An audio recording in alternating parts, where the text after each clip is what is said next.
Terus kata si perempuan ini, kalian tidak marah dengan saya? Karena ini nanti ke depannya siapa tahu mereka lepas dendam. Nggak ada yang nyaut, diam aja semuanya. Terus dia bilang, saya mau tanya, kenapa waktu saya lewat tidak ada di antara kalian yang mengganggu saya? Saya ingin tahu apa sebabnya. Ada satu orang, dia tidak angkat matanya ke arah perempuan, cuma dia tunduk, dia mengatakan, dari tadi, dari anda lewatin gang sampai sekarang, di belakang anda banyak orang yang menggunakan baju-baju putih yang menemani anda, dan badannya besar-besar, kami takut. Perempuan ini bilang, saya tiba-tiba gemetar, hampir jatuh, kaget dengan informasi itu. Tapi itu kisah nyata, gitu kan? Kisah nyata. Dia bilang pun, kalau begitu baiklah, dia keluar, lalu dia ceritakan kepada keluarganya. Tapi apa yang kita ambil pelajaran dari kisah ini?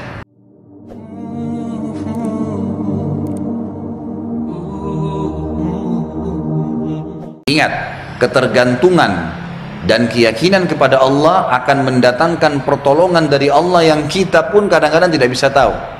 Kata para ulama, kalau ada orang yang merasa takut, misalnya khawatir, dia merasa ketakutan kalau lewat di sebuah tempat, dia merinding, kemudian dia membaca isti'adzah, a'udzubillahi minasyaitonir rajim, sudah cukup. Allah utus malaikat-malaikat yang banyak yang akan membunuh syaitan-syaitan yang mengganggu. Padahal kita nggak lihat, kita nggak tahu. Seperti itu. Ada kisah, saya baru dapatkan kemarin, ada seorang muslimah di Amerika. Dia tinggal di sebuah pemukiman di Amerika itu, yang di situ banyak geng-geng penjahat, orang-orang yang berkulit hitam yang tiap hari memerkosa, membunuh orang, saling perang. Tapi dia nggak bisa apa-apa karena memang dia tinggal di wilayah situ bersama dengan orang tuanya. Tapi karena orang tuanya mendidiknya Islam, dia pakai jilbab. Setiap hari dia harus melewatin gang-gang orang-orang ini. Jadi dia berusaha supaya tiba di rumah sebelum terbenam matahari. Karena kalau sudah malam, sudah gelap, udah kumpul tuh geng-geng semua di situ. Ringkas cerita adalah, cerita kisah nyatanya, muslimah ini pulang dari kampusnya agak malam pada satu hari. Sudah gelap, dia nggak punya pilihan, harus melewatin gang-gang yang penuh dengan orang-orang jahat ini. Dia bilang, saya waktu mau lewatin gang itu menuju ke apartemen saya, rumah susun orang tua saya, ada satu perempuan di depan saya, kelihatannya bukan muslimah, tidak tutup aurat, lagi lewat juga di gang situ. Tiba-tiba saya lihat dengan mata saya dikeroyokin oleh laki-laki itu, dipegangin, ditarik dengan paksa, dimasukkan ke dalam sebuah tempat dan terdengar suara teriak-teriak, kemungkinan diperkosa. Dan mereka sudah punya tim, jadi yang narik ke dalam itu beberapa orang, nanti diperkosa, yang lainnya berdiri di depan gang seakan-akan tidak terjadi apa-apa. Nanti mereka gantian memerkosa orang, hampir tiap hari pekerjaan begitu. Maka muslimah ini mengatakan, saya lihat depan mata saya itu, tapi saya nggak bisa berhenti. Saya mau kemana? Mau ke kampus sudah tutup, mau ke tempat teman-temannya jauh, rumahnya tinggal beberapa langkah, harus dilewatin. Dia bilang, lalu saya berdoa kepada Allah, ya Allah, sebagaimana aku meyakini kamu ada, kamulah yang telah memerintahkan aku untuk menjaga kehormatanku, jagalah kehormatan ini. Dia bilang, lalu saya bertawakal, jalan aja sudah, apa yang terjadi terjadi, karena nggak ada opsi. Dia bilang, sementara saya lewat di depan mereka, geng-geng ini banyak orangnya, bukan 1-2 orang, banyak orang di situ, mungkin lebih daripada 10 orang.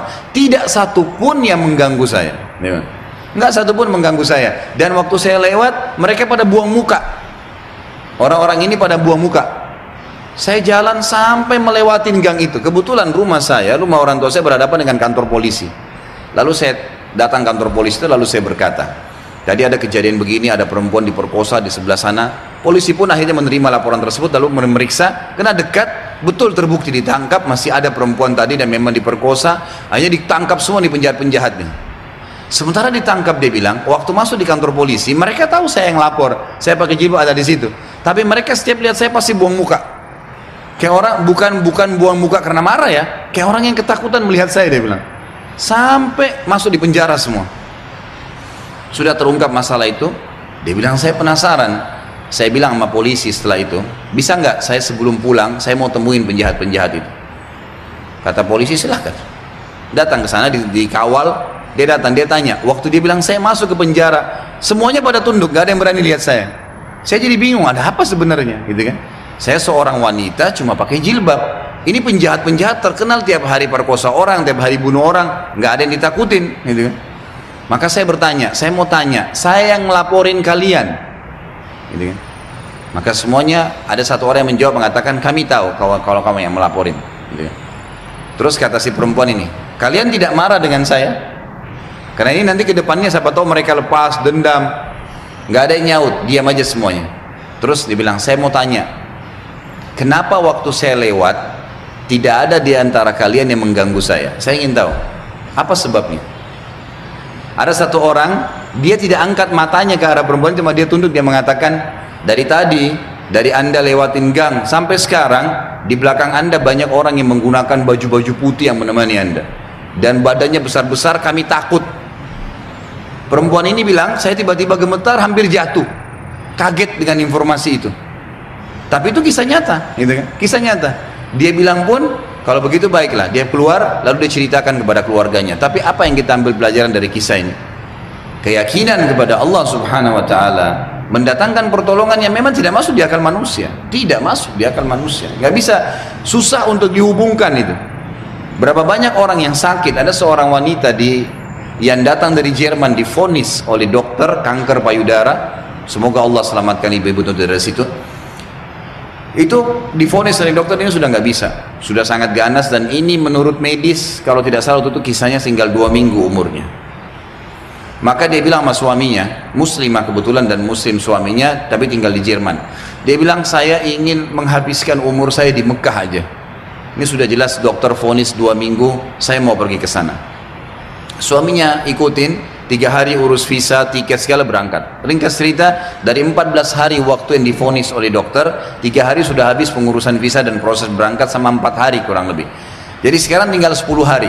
Mulai dia masuk Masjid Haram setelah umrah, perempuan ini sudah nggak ada keinginan makan, dia duduk nangis saja depan haram. Dia nangisnya sebenarnya itu bukan minta disembuhin, dia percaya sama dokter. Dia cuma nangis dosanya yang pernah dia lakukan, dia menyesal kurangnya ibadahnya. Setelah 4 hari berjalan dari 10 hari sisa, dan ini dia akan tinggalkan Mekah hari ke 6 hari dari setelah, jadi tinggal 2 hari lagi. Dia pun didatangi oleh salah satu marbot masjid, wanita muslimah pakai cadar. Di Masjid Haram memang ada petugas-petugas wanita ngatur saf pakai cadar, dekatin dia, tanya dalam bahasa Inggris, kamu siapa, cerita, kenalan lah. Kemudian diceritakanlah kisah dia. Si muslimah marbot masjid ini yang umurnya masih sangat muda tersenyum lalu berkata, wahai saudariku, kenapa kau begitu yakin dengan vonis dokter? Bukankah ada orang yang sehat juga mati? Bukankah juga ada orang yang sakit mati? Kalau ajal sudah datang, Allah SWT panggil pasti mati. Kamu ikhtiar apapun tetap sama. Tapi dalam agama kita dianjurkan ikhtiar. Coba di sini di Masjid Haram, selain doa yang kamu lakukan, kamu bisa minta disembuhkan.